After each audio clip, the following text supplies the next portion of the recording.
शुरुआत होता है पहाड़ों में बसा एक गांव से। पहाड़ों की ढलानों पर टिका एक शांत सा गांव था, अग्निपुर। दूर तक पसरी हरियाली, रात होते ही पहाड़ों से उतरती ठंडी हवा और एक अजीब सी खामोशी जिसमें कुछ अनकहा सा छिपा रहता था। उसी शांत जगह में एक रात बारिश पगडंडियों पर थप थप गिर रही थी जब गांव वाले एक चीख सुनकर बाहर दौड़े। नदी किनारे चांद की हल्की रोशनी में एक जवान औरत लावणी का निर्जीव शरीर पड़ा था। लेकिन असली डर उसकी मौत नहीं, उसके चारों ओर बना अजीब सा राख का मंडला था। उस मंडले के बिल्कुल केंद्र में जले हुए चावल रखे थे, जैसे कोई पुराना अनुष्ठान अधूरा छोड़ दिया गया हो। गांव की हवा उस रात पहली बार कांपी थी। आरव का प्रवेश, एक टूटा हुआ इंसान। शहर से क्राइम ब्रांच का अधिकारी आया। आरव खामोश, थका हुआ, और उसकी आंखों में वो दर्द था जो सिर्फ वही लोग समझते हैं जो किसी अपने को खो चुके हों। 2 साल पहले उसकी पत्नी समीरा रहस्यमयी तरीके से गायब हो गई थी। ना कोई सुराग, ना कोई आखिरी शब्द, बस एक खालीपन जो अंदर धीरे धीरे खाता जाता है। आरव हर केस में उसे ही ढूंढता रहा, और इस गांव में भी पहली नजर में उसे लगा ये केस सिर्फ एक हत्या नहीं, ये किसी कहानी की शुरुआत है। गांव की फुसफुसाहटें, गांव के लोग डरे हुए थे, कह रहे थे ये देवरित का चक्र है, ये मनुष्य का काम नहीं, ये तो वो आत्मा है जो अधूरी रह गई थी। लोगों की आंखों में डर था, और डर के पीछे कुछ ऐसा जिसे वे बोलना ही नहीं चाहते थे। पहला संकेत, वो चिन्ह। लाश के पास से एक प्रतीक मिला, एक त्रिशूल सा चिन्ह जिसके पीछे हल्का सा मंडला उकेरा था। आरव ये चिन्ह देखते ही कुछ पल के लिए जम सा गया था, क्योंकि यही चिन्ह उसने कहीं और भी देखा था, बहुत पहले, अपनी पत्नी समीरा की डायरी में। उसके दिल की धड़कन एक पल के लिए रुक गई। क्या ये सब उससे किसी तरह जुड़ा है? गांव का रहस्य खुलना शुरू हुआ। अग्निपुर मंदिर के बूढ़े पुजारी ने धीमी आवाज में कहा, बेटा, ये कोई साधारण निशान नहीं, ये सदियों पुराने पंथ रित धारा का प्रतीक है।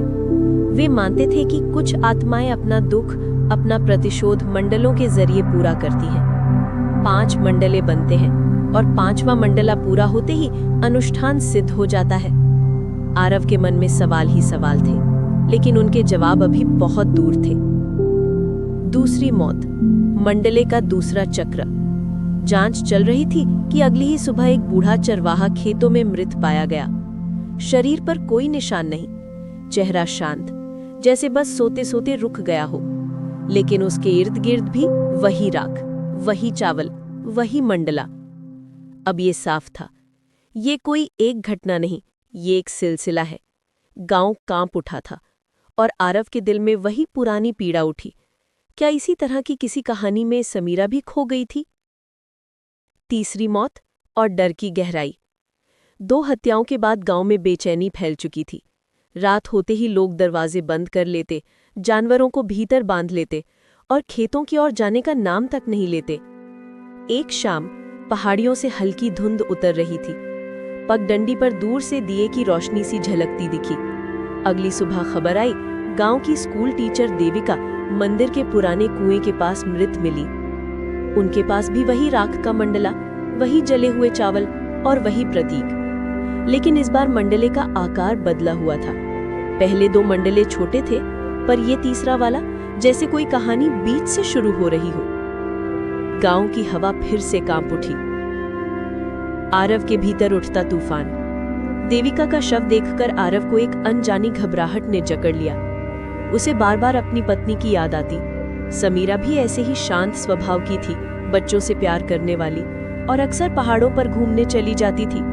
लेकिन आरव की आंखों में और भी कुछ था, अपराध बोध, जैसे वो खुद को किसी अनकहे अपराध का दोषी मानता हो। उसे सपनों में समीरा की आवाज सुनाई देने लगी थी, आरव, तुम सच से क्यों डर रहे हो? अनुष्ठान पूरा होने दो।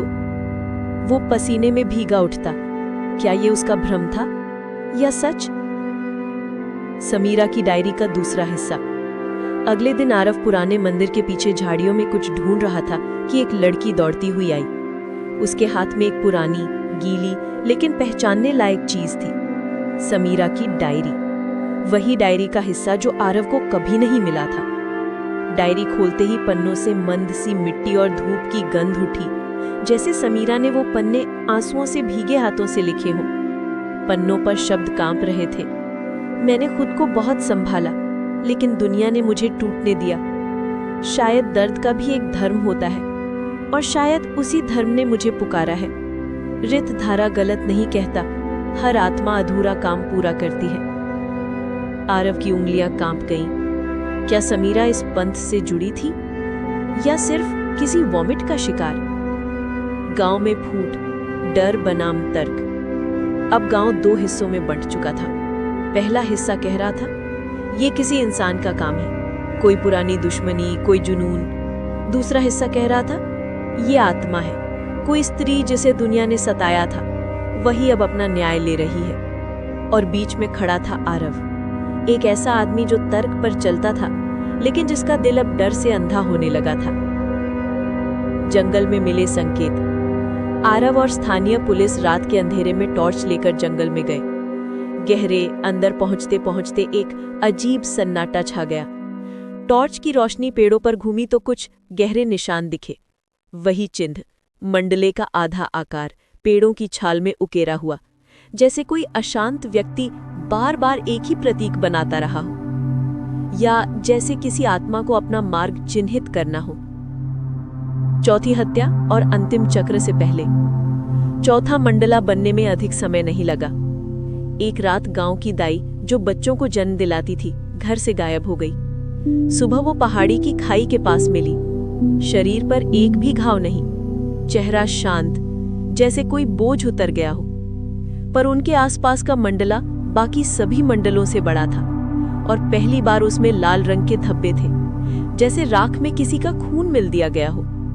आरव ने इसे देखते ही समझ लिया, अब सिर्फ एक मंडला बाकी है, और अंतिम मंडला पूरा होते ही ये पंथ, ये अनुष्ठान अपनी पूरी शक्ति में आ जाएगा।